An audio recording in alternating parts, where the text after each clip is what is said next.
आज सच अभी तक तो नहीं आया है, लेकिन आप देखिए जैसे जैसे दिन चढ़ेगा तो ये सारे आंकड़े अब निकल के आएंगे कि इसमें जो 233 जो अभी तक बताए जा रहे हैं उसमें कितने बुजुर्ग, कितने महिलाएं हैं और कितने बच्चे हैं, तो उनके बारे में भी जानकारी अभी हमें मिलेंगी। लेकिन सबसे बड़ी बात है कि जो प्रशासन है, एनडीआरएफ की टीमें और ये सब जो मिलके वहाँ पे रेस्क्यू ऑपरेशंस कर रही हैं, यह अपने आप में काबिले तारीफ है। इवन उड़ीसा गवर्नमेंट ने वहाँ पे एडिशनल डॉक्टर्स, फायर की टीम, एम्बुलेंस और ये सब मुहैया करवाया। आप देखिए ना, एनडीआरएफ की जो टोटल टीम स्ट्रेंथ है 200 लोग हैं उसमें उनके पास सब कुछ है। उसमें गैस कटर है, लिफ्टिंग पैड है, फर्स्ट एड किट्स के साथ इक्विपमेंट्स है, जो अगर मान लीजिए कोई इंजरी में कहीं कोई फंसा हुआ है, उसको तुरंत वहां पे पहुंचने में दिक्कत है तो गैस कटर से काट के फिर ट्रेन को फिर उनको निकाल सकते हैं।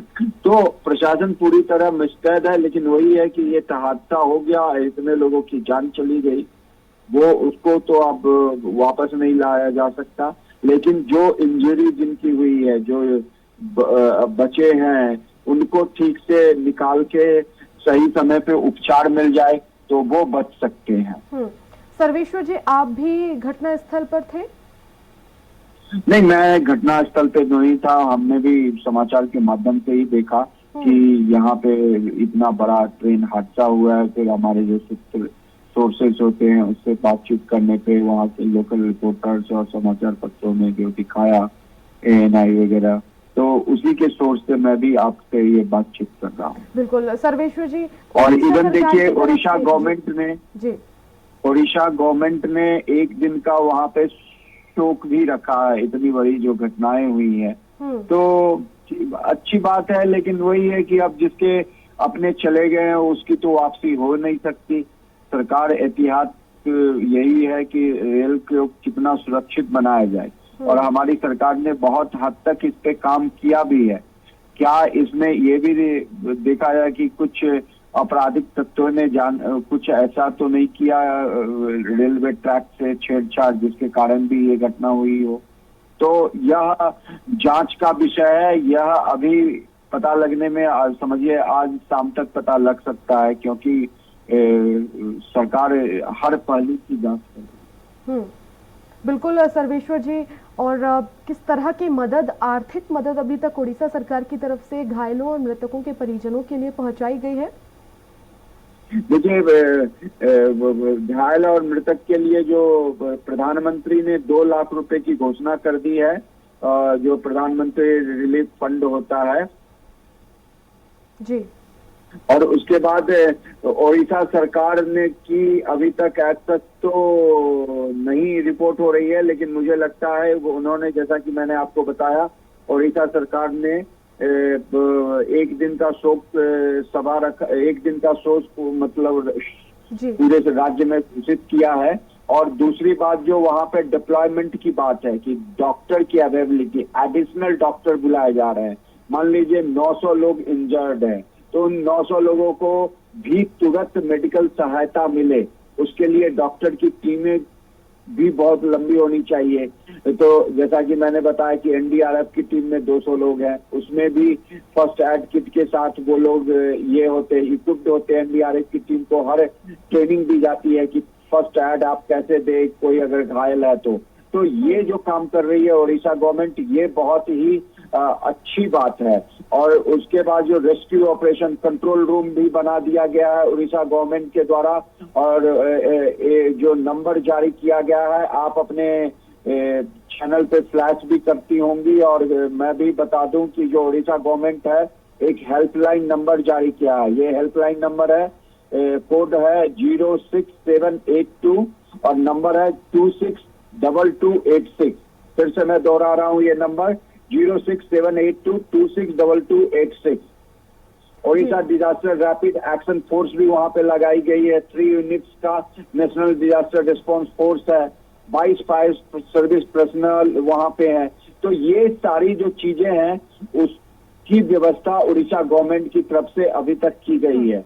और कुछ अगर मॉनिटरी कहा जाए कि उनको सहायता के लिए अभी सच आया नहीं है। सर्वेश्वर जी, जिस जगह पर यह हादसा हुआ है वहां से आसपास जो बड़ा स्टेशन है वो कितनी दूरी पर है?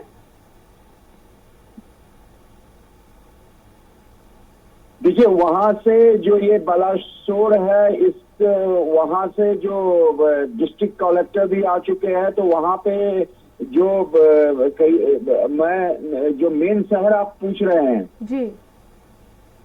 देखिए, मेन शहर वहां से एग्जैक्ट लोकेशन तो मुझे भी नहीं पता है, लेकिन जो वहां पे जो डिप्लॉयमेंट ही हुई है वो बहुत जल्दी हो गई है, तो यानी कि नजदीक में ही हुआ है मेन शहर से, तो इसलिए डिप्लॉयमेंट में जो फोर्सेस एनडीआरएफ की हो या फायर टेंडर्स हो, एम्बुलेंस हो, इसको पहुंचने में समय नहीं लगा है। बिल्कुल। सर्वेश्वर जी, लॉन्ग डिस्टेंस की ट्रेन है? जी हाँ, ये जो डिस्टेंस थी, ये जो ट्रेन थी, ये Bengaluru Howrah superfast express Shalimar Chennai central Coromandel express है। तो आप देख लीजिए, ये चेन्नई सेंट्रल एक्सप्रेस थी, तो ये लॉन्ग डिस्टेंस की ट्रेन तो थी। और ये अगर देखा जाए, आपने जो डिस्टेंस की बात की, तो कोलकाता से 250 किलोमीटर है एंड 170 किलोमीटर फ्रॉम भुवनेश्वर, तो 170 किलोमीटर का डिस्टेंस भुवनेश्वर से है। तो नवीन पटनायक जी वहां के कंट्रोल रूम से भुवनेश्वर से ही इसकी पूरी निगरानी कर रहे हैं।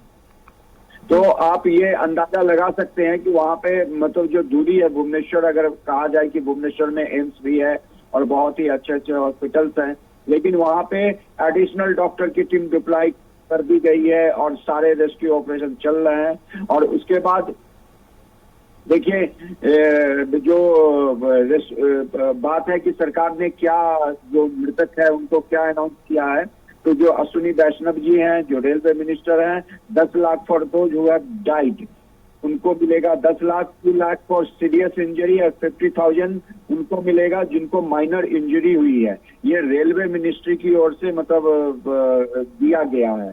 तो और प्रधानमंत्री नरेंद्र मोदी जो है 2 lakh for the family of the ये PMNRF जो होता है, प्रधानमंत्री PM नेशनल रिलीफ फंड की ओर से भी जो जिनकी मृत्यु हुई है उनको 2 लाख और इंजर्ड को 50,000। तो आप अंदाजा लगाइए कि जिनके घर में, देखिए पैसा तो कुछ नहीं होता, जो आदमी चला गया, लेकिन एक ठीक है, अगर मान लीजिए किसी के घर में एक ही बंदा होगा जो कमाने वाला होगा, तो ठीक है, एक मॉनेटरी तुरंत सहायता 12 लाख की मिल रही है। तो हम नहीं कह सकते कि ये कंपनसेट है, लेकिन एक ठीक है कि जो कमाने वाला चला गया तो कुछ तो होना चाहिए, तो ये बात है।